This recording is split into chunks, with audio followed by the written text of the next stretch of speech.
네, 안녕하십니까. 네, 오늘은 요소 비료와 이씨 그리고 요소수에 대해서 말씀드리겠습니다.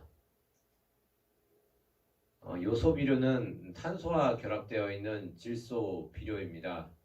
일전에 그 유기태 질소와 무기태 질소를 구분하는 가장 중요한 포인트가 탄소 결합 여부라고 말씀을 드렸습니다. 그리고 요소 비료는 대표적인 질소 비료로서 46%의 가장 높은 질소 함유를 하고 있는 비료입니다. 요소는 공유결합 물질입니다. 물에 녹아도 이온화가 되지 않습니다. 그래서 이씨 측정값이 나오지 않는데요. 우리가 양액재배에서 요소를 쓰지 않는 이유가 바로 여기에 있다고 말씀드릴 수 있습니다. 간혹 양액재배에 요소를 쓰시는 분도 계시는데 기본적으로 이씨가 나오지 않는 비료는 양액재배에 적합하지 않습니다. 그 이유는 이씨를 기반으로 하는 것이 수경재배이기 때문에 이씨가 나오지 않는 비료는 과도하게 들어갈 우려가 있습니다. 그래서 요소는 양액재배에 적합도가 떨어진다, 그렇게 말씀드릴 수 있습니다. 앞에서 요소는 공유결합이라고 말씀드렸습니다. 주요 결합으로는 공유결합과 이온결합이 있습니다. 각 결합의 특징을 말씀드리자면 공유결합은 물에 녹아도 이온화가 되지 않습니다. 그래서 수용액에 이씨가 없습니다. 대표적인 예로는 설탕물과 요소수를 들 수가 있습니다. 이씨가 나오지 않기 때문에 전기가 통하지 않는다고 말씀드릴 수 있습니다. 물론 이것은 용매가 100% 증류수라는 가정과 용질의 불순물이 아예 없다는 가정입니다. 여기서 설탕물과 요소수가 전기가 통하지 않는다고 말씀드렸습니다만 불순물이 아예 없다는 가정이고 100% 증류수라는 가정입니다. 그래서 실질적으로는 이씨가 어느 정도 나올 수가 있고 전기가 통할 수 있다고 말씀드릴 수 있습니다. 그리고 이온 결합은 물에 녹으면 이온화가 됩니다. 그래서 수용액에 이씨가 나옵니다. 대표적인 예로는 소금물을 들 수가 있습니다. 그리고 이씨가 나오기 때문에 전기가 통한다고 말씀드릴 수 있습니다. 다음은 이온 물질입니다. 이온의 정의에 대해서 간략하게 말씀드리자면 전하를 띠는 원자 또는 분자입니다. 그래서 이 화면에 보이시는 것은 대표적인 이온의 예입니다. 수경재배에 관여하는 이온은 이 화면을 보시면 암모늄태, 질산태, 그리고 인산, 칼슘, 마그네슘, 철 등이 있다고 말씀드릴 수 있습니다. 다음은 식물 뿌리에서 양분 흡수에 대해서 말씀드리겠습니다. 무기양분, 즉 앞서 보신 그 이온으로 된 양분은 뿌리를 통해서 흡수를 하고 그 뿌리 흡수는 이온 형태로 흡수한다고 말씀드릴 수 있습니다.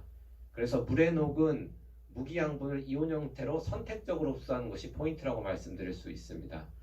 즉 무기이온을 지나치게 많이 한다고 해서 식물이 그것을 다 흡수하는 것은 아닙니다. 식물의 필요에 따라서 선택적으로 흡수한다고 말씀드릴 수 있습니다. 가령 생육 초기에는 질산태의 흡수가 많고 생육 후기, 과실 착과기 같은 경우에는 칼륨이온이 많다고 말씀드릴 수 있습니다. 그리고 여기서 중요한 것은 설탕물과 요소물은 해당 사항이 없습니다. 우리 농가분들께서 요소를 관주하면은 그것이 흡수되는데 어떻게 이게 해당되지 않느냐고 말씀을 하실 수가 있는데요. 요소는 원칙적으로 바로 흡수가 되지 않습니다. 요소는 이전 시간에 말씀드린 대로 유기태 질소입니다. 그래서 유기태 질소가 무기태로 전환이 되어야 비로소 흡수가 된다고 말씀드릴 수 있습니다. 그래서 요소하고 유한, 황산 암모늄을 비교를 하면 유한이 조금 더 빨리 흡수를 합니다. 그 이유는 유한의 질소는 암모늄태 질소, 즉 무기태 질소이기 때문입니다. 그리고 설탕물은 농가분들이 당도를 높이기 위해서 설탕물 시용을 간혹 하시는 것으로 알고 있습니다. 하지만 설탕물은 시용을 했을 때 당도를 올린다는 과학적인 근거가 없습니다. 그러면 설탕물을 관주했을 때 효과를 보신 분은 어떤 사례냐? 정확한 이유는 알 수 없지만 추정컨대 설탕물로 인해서 삼투작용에 의해 그 수분 흡수가 억제된 것이 아닌가 싶습니다.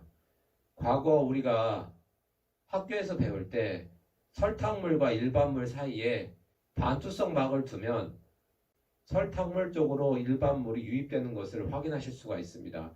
마찬가지의 원리로 설탕물을 식물에 시용할 경우에 그 설탕물로 인해서 뿌리의 수분 흡수가 억제된다. 즉 절수의 효과로 인해서 당도가 올라간 것이 아닌가 그렇게 추정이 됩니다. 그리고 설탕물을 잘못 시용할 경우에 개미가 주변에 많이 생길 수가 있고 개미가 주변에 많이 생기면 진딧물의 발생도 높아질 수가 있습니다. 그래서 설탕물의 시용은 가급적 하지 않으시는 것이 낫다고 생각합니다. 다음 좀 번외적인 내용입니다. 차량용 요소수와 관련된 내용인데요. 과거 요소 비료로 요소수를 만들 수 있다는 내용이 영상으로 있었다고 알고 있는데요. 절대로 해서는 안 되는 행동이다. 그렇게 말씀드릴 수 있습니다. 요소 비료 같은 경우에는 사실은 코팅제 같은 것도 들어가 있기 때문에 차량용 요소수 대비 순도가 낮다고 말씀드릴 수 있습니다.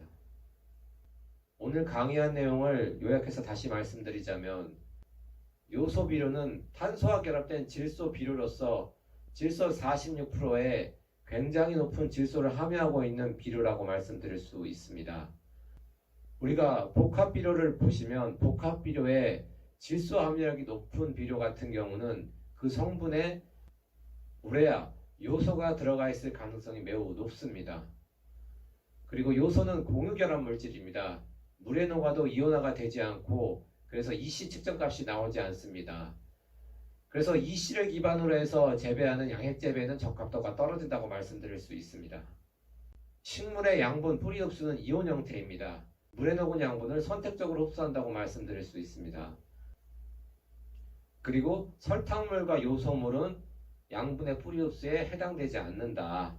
그렇게 말씀드릴 수 있습니다. 이유는 말씀드린 대로 요소 같은 경우에는 유기태 질소이기 때문에 1차적으로 무기태로 전환이 필요하고 설탕물 같은 경우에는 오히려 수분 흡수를 억제할 수 있는 효과를 볼 수도 있다. 그렇게 말씀드릴 수 있습니다.